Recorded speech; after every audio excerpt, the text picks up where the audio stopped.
Is that a new story?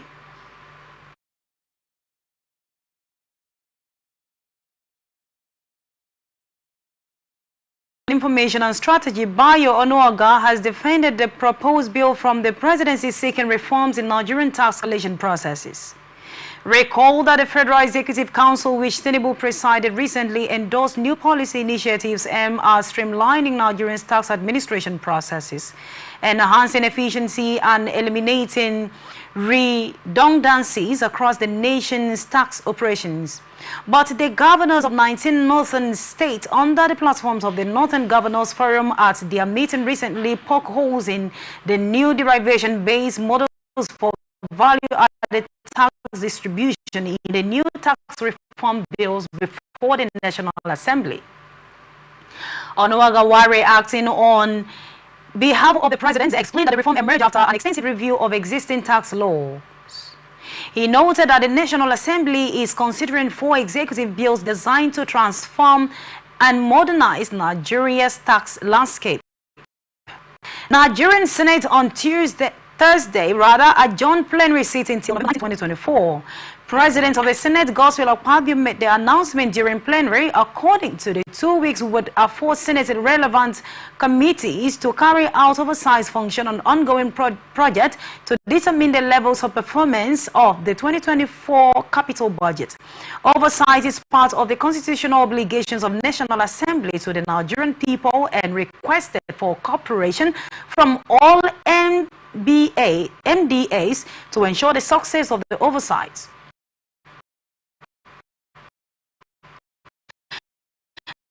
The lawmakers are gearing up to receive the minimum term expenditure framework and fiscal strategy paper.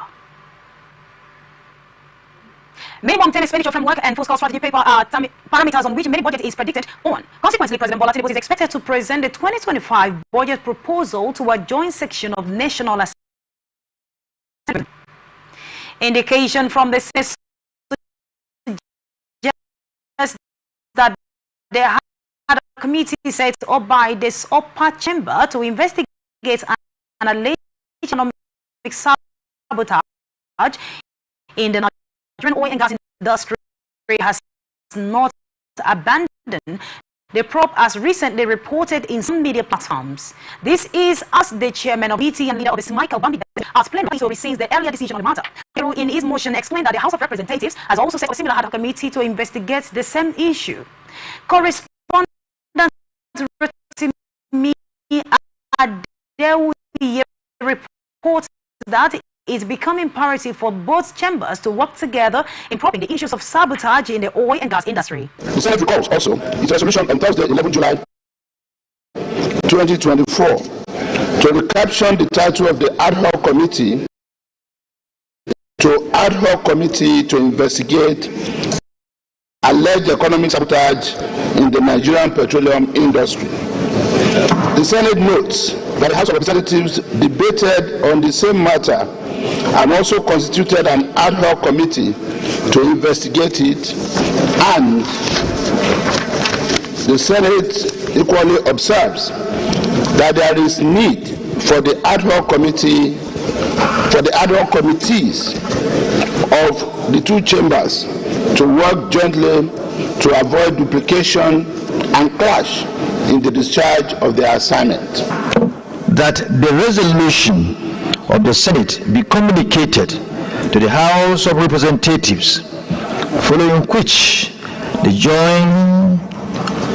joint ad hoc committee will be inaugurated by the presiding officers of both chambers. Those in favor of this prayer say aye. Those against say nay. The ayes have it. After the inauguration of the Joint Ad Hoc Committee, it is expected that the investigation into the alleged economic sabotage in the petroleum industry kickstart immediately. House of Representatives has reduced a bill to amend Section 49 of the 1999 Constitution of the Federal Republic of Nigeria as amended to allocate 6 special seats for women and persons living with disabilities.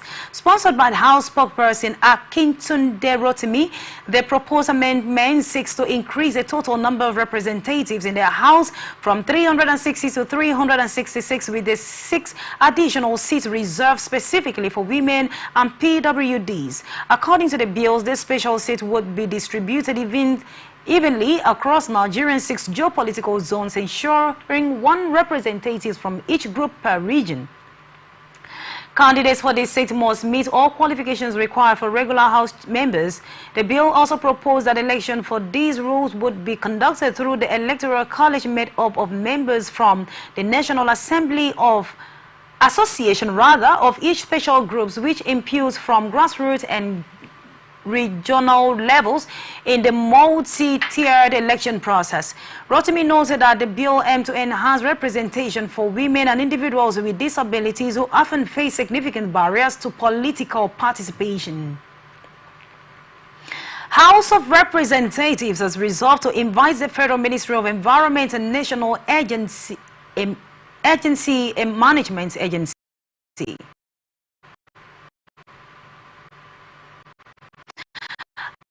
and the Hydrological Service Agency to appear before its Committee on Environment to explain what precautions are being put in place to safeguard lives and properties in the predicted flood zones, point the Meteorological Agency last month.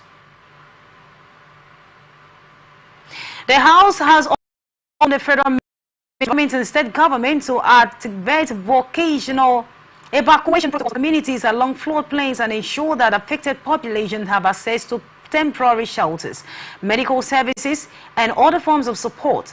This revolution follows the adoption of motion on the matters of urgent national importance at plenary by Honorable C. Wigan. Reciting the notion, Honorable Wigan explained concern that the predicted heavy rainfall resulted floodings could have the devastating impact on vulnerable communities, leading to displacement, loss of properties. That the federal government has predicted 5 days of heavy rainfall, which may lead to flooding in 22 states and the Federal Capital Territory, according to a report from the National Flood Early Warning System Center of the Federal Ministry of Environment, published by Punch Nigeria on October 14, 2024. Also note that the identified locations most at risk of severe flooding include communities along the flood plains of rivers Donga, Benue, and Ogun in states such as Osun, Delta, Cross River, Anambra, Taraba, Nasarawa, and Kebbi, among others. The rainfall and potential flooding are predicted from the 14th to 18th of October 2024, threatening both life and property. The House is concerned that the predicted heavy rainfall and resulting floods could have devastating impacts on vulnerable communities, leading to displacement, loss of property, destruction of infrastructure, and potential loss of lives if adequate precautionary mechanisms are not put in place to protect citizens in these areas. The House further concerned that despite early warnings, adequate provision in the 2025 budget estimates to accommodate the projects. The decision followed a notion by the Honorable Sunday Namchi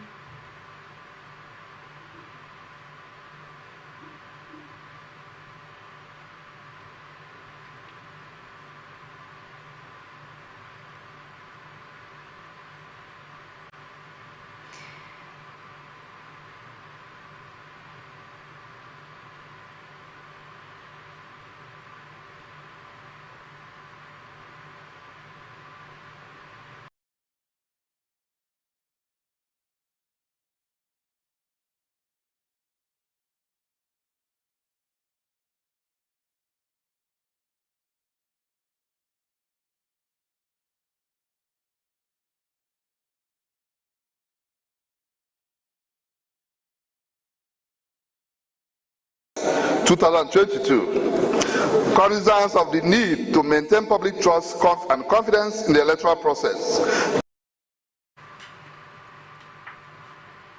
The House mandated the Committee on Electoral Matters to liaise with Independent National Electoral Commission and other relevant stakeholders to ensure compliance and report within 4 for further legislative action. A bill for an act to prevent, prohibit, and readdress sexual harassment of students in tertiary institutions passed third reading in the House of Representatives. The bill, which was presented for third reading in the Committee of the Whole by the Leader of the House, Honorable Julius Ino, and it has effectively passed in the House and will be going through the other legislative process. It was introduced in the 9th Assembly. In the Senate House, Professor Julius Ino also sponsored this bill, but for some reason it wasn't assented to. But I brought it back in the 10th Assembly, and we made a number of adjustments to strengthen it. And today it is being passed. The objective is to promote and protect ethical standards in tertiary education, the sanctity of the student-educator fiduciary relationship of authority, dependency, and trust, and confidence in learning process.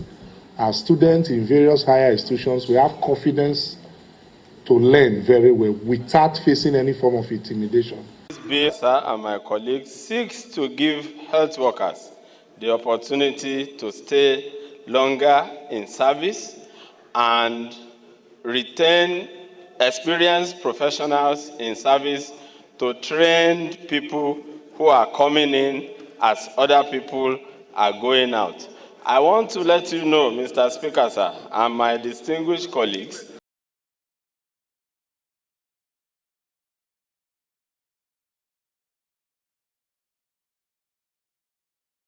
Honorable Wale Hams Lagos states the bills attracted mixed reaction during its debate, as those against it almost had their ways before further explanation from its supporters save it and was adopted by majority. The people that are living for Japa or whatever you call it, they are young men. People that are beyond the ages of 50, 60, they are ready to stay and sacrifice for this country. This is where they want to end their days. Mr. Speaker, honorable members, we are all aware there is a medical improvement all over the world. So people at the age of 60 are still active and will have the ability to contribute their own quota for the development of their own sector. There is room, Mr. Speaker, to give opportunity to the unemployed health personnel that are roaming the streets to gain employment instead of retaining. And we all know what we call the law of diminishing returns. It is very natural even in human beings.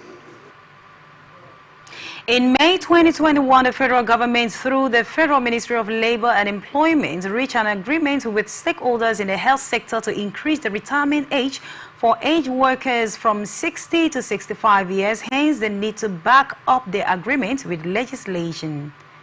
Coordinating Minister of Health and Social Welfare, Professor Mahmoud Pateh, announced on Thursday that the ministry is set to launch the first-ever State of Health report in the country. Pateh, who disclosed this at the press briefing in Abuja, noted that the report will provide a comprehensive analysis of the status of the nation's healthcare system and outline the ways forward for the nation's healthcare sectors. He also disclosed that President Bola Tinubu had approved the release of 10 billion naira for the medical relief programs for the provision of vital drugs to those in need, especially those affected by flood. Pateh said the forthcoming Nigerian health sector-wide joint annual review in November will serve as the foundation for the report. The minister stated that the report would also help address maternal and child health care concern and productive health, among others. The national coordinator of the sector-wide approach, Dr. Mutakwa Sadiq, highlighted that this year's AR will establish a baseline for future targets and priorities, ensuring that government resources are deployed efficiently for maximum impact. And now to some business reports. Federal government has secured a grant of $2.8 billion from Google to boost artificial intelligence talent development across Nigeria and to close skill gaps and positions the country at the forefront of AI innovation in Africa. Minister of Communication Innovations and Digital Economy Bosun Tajani made the announcement on Thursday at an unveiling event organized by the Nigerian government in Google in Abuja. The minister said the support fund is part of the Google's $5.8 million commitment to support digital skill programs across the sub-Saharan Africa. According to him, the fund will help close the unemployment gaps the economic hardship Nigerians face.